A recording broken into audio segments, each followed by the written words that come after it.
রাজধানী ঢাকা সহ সারা দেশে কয়েক সপ্তাহ ধরে প্রচণ্ড ভ্যাপসা গরম এবং এই ভ্যাপসা গরমে মানুষ অতিষ্ঠ হয়ে অনেকে অসুস্থ হয়ে পড়েছিলেন।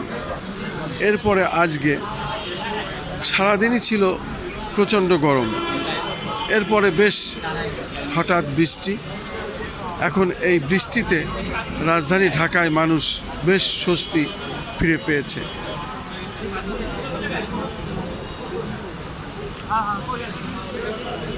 আমরা এখন দেখতে পাচ্ছি মূলত বৃষ্টি, এবং এই বৃষ্টিতে মানুষ বেশ স্বস্তি ফিরে পেয়েছে এবং এই স্বস্তির মধ্যে অনেকেই আল্লাহর কাছে শুকরিয়া আদায় করছেন এবং প্রত্যেকেই এই কয়েকদিন ভ্যাপসা গরমের মধ্যে আসলে অতিষ্ঠ হয়ে গেছিলেন অনেকেই। আমরা দেখতে পাচ্ছি মূলত এই বৃষ্টিতে মানুষের কাছে বেশ প্রাণ চঞ্চলতা ফিরে এসেছে। বৃষ্টি যে হচ্ছে, কিছু বলবেন? এই বৃষ্টি মূলত আল্লাহর রহমত। কয়েকদিন ভ্যাপসা গরমে মানুষ ছিল অতিষ্ঠ, তার মধ্যে আমরা এখন দেখতে পাচ্ছি রাজধানী ঢাকাতে প্রচণ্ড গরমের মধ্যে বেশ বৃষ্টি। এই বৃষ্টিতে মানুষ এখন অনেকটাই স্বস্তি বোধ করছেন এবং এই স্বস্তিতে অনেকেই আমরা দেখতে পাচ্ছি রাজধানী ঢাকায় চলাফেরা করছেন এবং প্রত্যেকেই এই স্বস্তিকে অনুভব করছেন। এই বৃষ্টিকে আল্লাহর রহমত।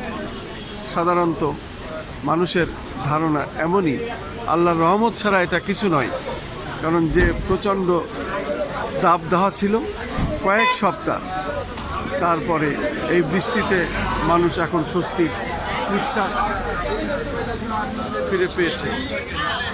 যদিও মানুষ ছাতা মাথায়, তারপরেও স্বস্তি।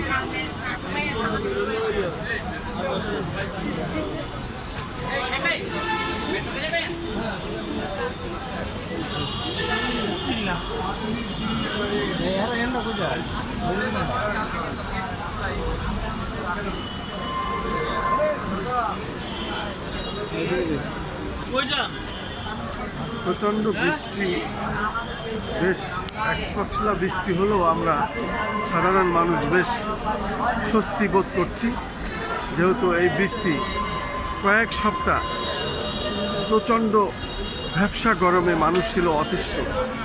তার মধ্যে আজকে হঠাৎ এই বৃষ্টিতে মানুষের ভিতরে বেশ স্বস্তি নিঃশ্বাস ফিরে এসেছে। অনেকেই স্বস্তি বোধ করছেন, ঠান্ডা আবহাওয়া বিরাজ করছে, অনেকটাই মানুষ এখন স্বাভাবিক জীবনে ফিরে আসতে পারছে, যেহেতু প্রচণ্ড গরম ছিল এবং এই গরমে মানুষ ছিল অতিষ্ঠ।